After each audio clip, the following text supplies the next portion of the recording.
Hello everyone, my name is Gedalia Freeman, and I would like to say over Dvar Torah in memory of my dad, Gedalia Freeman, of righteous memory, whose yahrzeit is coming up very soon. So, Dad was a Baal Teshuva, and the Talmud states that that in the place that a Baal Teshuva, someone who became religious, Orthodox Jewish, and is not from birth, religious from birth. So in the place in heaven where they stand is higher than even the purely religious, meaning the ones that were religious all their lives from birth. So, what halachos are there found in what Jewish laws are found in Parshas Toldos, the portion of the Bible of Toldos, which was just this past week. So there's a very interesting halacha which is relevant to the laws of appointing someone to pray for the congregation. So. We have in the beginning of the parsha, it says Vayetar, and Isaac and Rebecca, they prayed, and Isaac was answered. So why? So Rashi explains, and the Medrash explains, and the Chazal explain that greater is the prayers of a tzaddik ben tzaddik than the prayers of a tzaddik ben rasha. So Isaac's father was righteous, and so his prayers are greater because he's a righteous man, the son of a righteous man, and then Rebecca, whose father Besuel was not a righteous man. So anyway, so when it comes to the law of who should be appointed for to pray for the tzibur, obviously the person for the congregation, to represent the congregation in prayer, so obviously the most righteous person available should be chosen, and following all the guidelines as listed in Shulchan Aruch or Chaim siman Gimel 53.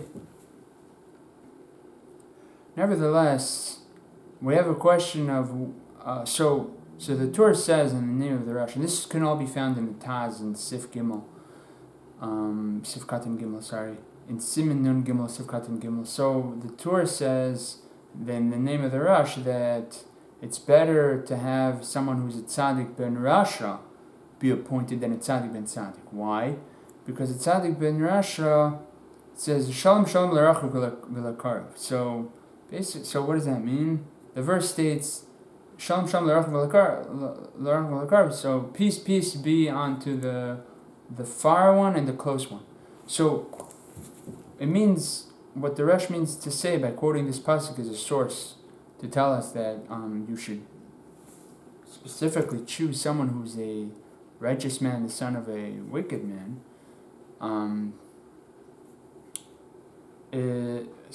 Is that basically you're giving honor to someone who is righteous, and that he didn't follow in the ways of his father. You're giving him honor, and you're bringing him close to Judaism, to serve the service of God. And so the Marshal says maybe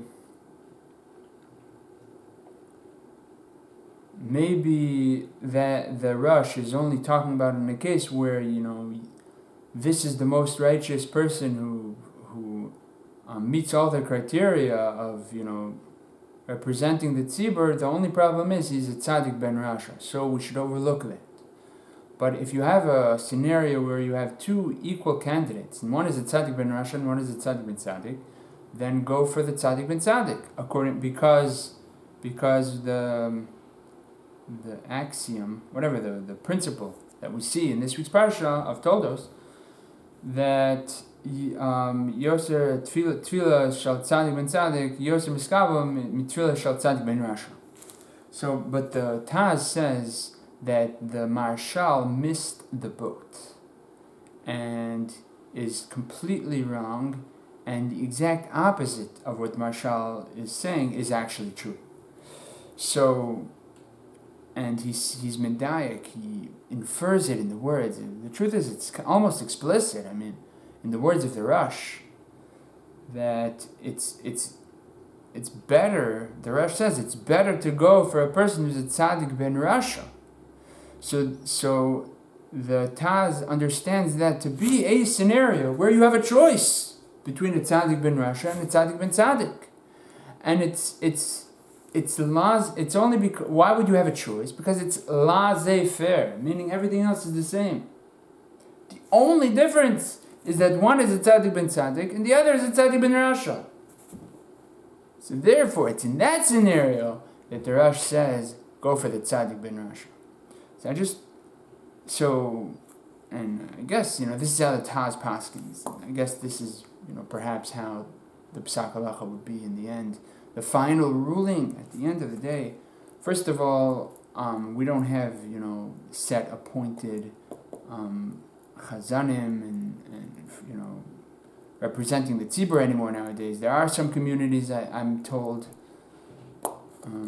Yaki communities, German Jewish communities, but maybe this halacha is relevant for the high holidays. Whatever it is, just the fact of the existence of this halacha in Shulchan Aruch, you see the ma'ila, you see the advantage of a Baal Teshuva. If you have a choice between a Baal Teshuva who's a tzaddik gomer like my dad, Gedalia Freeman, and another tzaddik who could be the gadol adar like Yitzchak Brody, for example. I don't even know. I don't want to mention him. Let's say Rabbi First. I mean, not Rabbi First. He's tremendous. Whatever, another gadol adar. You're Yitzchak Miller. Shoot. Rabbi Gross. Whoever it is. Okay, I don't want to offend anybody. My dad would come first. According to the Rosh, according to the Taz, because my dad is a tzaddik ben rasha.